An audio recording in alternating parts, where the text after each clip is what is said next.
Welcome back my another travel video. আজকে আমি চলে এলাম হবিগঞ্জ জেলার দেওন্দি চা বাগানে।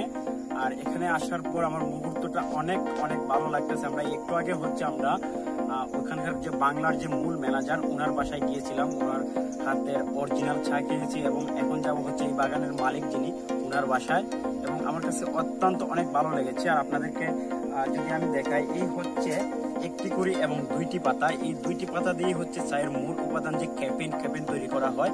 আমরা কিছুক্ষণ পরে যাব যেখানে চা তৈরি করা হয় সেই কারখানাটিতে। আপনাদেরকে দেখানোর চেষ্টা করবো কিভাবে আসলে চা তৈরি করা হয়, অর্থাৎ কিভাবে এই পাতাগুলোর শুকিয়ে কিভাবে প্রক্রিয়াজাত করা হয়, সম্পূর্ণ কিছু আপনাদেরকে দেখানোর চেষ্টা করবো। আর আপনারা যদি সময় পান এই বাগানটাতে ঘুরে যাবেন, অনেক সুন্দর। আর এই পিছনটাতে অনেক চা বাগান, ওইদিকেও অনেক চা বাগান আছে। তো চলুন আমরা সম্পূর্ণ বাগানটা আজকে এনজয় করি আর আপনাদের সাথে আমি আমার ব্লগটি শেয়ার করি। এখন একটা ইন্টারেস্টিং জায়গা আপনারা দেখাবো। যদি এই বাগানটাতে আসেন, এই জায়গাটা দেখতে পারবেন, মানে একটা সুন্দর একটা পানি পড়ে, মানে অসাধারণ একটা ফিলিংস আমি দেখার পরে এখানে। আর আমরা এখানে যার কাছে এসেছি উনি হচ্ছেন এই বাগানের আন্ডারে, ওনার কাছে আমরা যাবো, সুজনের অফিসিয়াল কাজটা ওনার সাথেই। আর এই যে দেখেন, ওয়াও, এখানে আমি পানি খাবো, আসুন দেখি পানি খাই।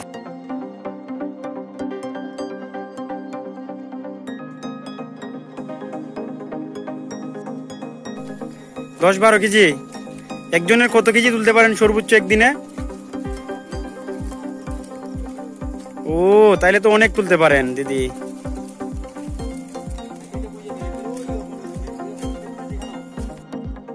এবার আমরা চলে এলাম চা ফ্যাক্টরিতে। আসুন আপনাদেরকে ঘুরে ঘুরে চা ফ্যাক্টরিটা দেখায়। এখানে ওজন দিয়ে তারা কত কেজি তুলতে তার উপর করে তাদেরকে টাকা দেওয়া হয়। এটা দেওন্দি চা বাগান। আসুন এটার ভিতরে যাই। প্রথমেই এই পাতাগুলোকে এইভাবে মেশিনের মধ্যে দিতে হয়, একজন দিয়ে দিবে, এইভাবে চলতেই থাকবে। তারপর এই পাতাগুলোকে এই মেশিনের দ্বারা প্রথমে অর্ধ অর্ধ করে কুচি কুচি করে কাটা হয়। কাটা হওয়ার পর আরেকটি ধাপে আরও ছোটো করে কাটা হয় এই পাতাগুলোকে। আপনারা হয়তো ভিডিওতে দেখতেছেন। এইভাবে কাটার পর তারপরের লেয়ারটি আরও ছোটো হয়ে যাবে। এইভাবে ক্রমান্বয়ে ধাপ চলতে থাকবে। চলতে চলতে এক পর্যায়ে একদম কুচি কুচি করা হয়ে যাবে। এই যে দেখতে পাচ্ছেন একদম ছোটো ছোটো হয়ে গেছে। তারপরে এই যে এখান দিয়ে একদম ছোটো, অর্থাৎ একদম ছোটো হয়ে বের হয়ে যাবে চা। তারপরে তৈরি হয়ে যাবে চা। এই যে এসে গেছে কাঁচা পাতা থেকে চা। এখন এগুলোকে ড্রায়ার মেশিনের মাধ্যমে শুকানো হবে। শুকিয়ে আপনাদেরকে আসলে দেখায় কিভাবে চাগুলো বের হয়ে আসে। শুকানোর পর এইভাবে আস্তে আস্তে বেরিয়ে আসবে অরিজিনাল যে চা। এই চা পাতাগুলো বেরিয়ে আসবে। এই যে আপনারা দেখতেছেন, এই বেরিয়ে আসছে। এখান থেকে কিন্তু বিভিন্ন প্রজাতি চিহ্নিত করা হয়, অর্থাৎ বিভিন্ন ধরনের বিভিন্ন রকম চা। এই যে আপনারা দেখতেছেন বিভিন্ন লেয়ারের চা এইদিকে বের হচ্ছে, প্রত্যেকটা ভিন্ন ভিন্ন বিভিন্ন জাতের। তারপর এইগুলাকে এক পাশে রাখা হয়, এক পাশে রাখে বস্তাবন্দি করা হয়। বস্তাবন্দি করে দেশের বিভিন্ন স্থানে পৌঁছে দেওয়া হয়। তারপর এই যে এখান থেকে বস্তা তৈরি করা হয়। তারপর এই যে বাম দিকে হয়তো আপনারা দেখতেছেন আরও একটি, এইখান থেকেও বিভিন্ন প্রজাতি তারা চিহ্নিত করে রেখে দেয়। এবং তারপর বড় বস্তা করে ঢাকা সহ দেশের বিভিন্ন স্থানে পৌঁছে দেওয়া হয়। এই প্রসেস। আশা করি আপনাদের চায়ের ফ্যাক্টরিতে কীভাবে চা প্রসেস করা হয় আপনারা বুঝতে পেরেছেন। তারপরে যদি না বুঝতে পারেন আপনারা কমেন্ট করবেন, আমি আপনাদেরকে বুঝিয়ে দেওয়ার চেষ্টা করব।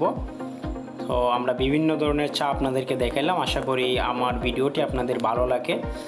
আর যদি ভালো লাগে অবশ্যই আমার চ্যানেলটা সাবস্ক্রাইব করবেন এবং সেই সাথে পাশে থাকবেন। এই বস্তাগুলো চলে যাবে দেশের বিভিন্ন স্থানে।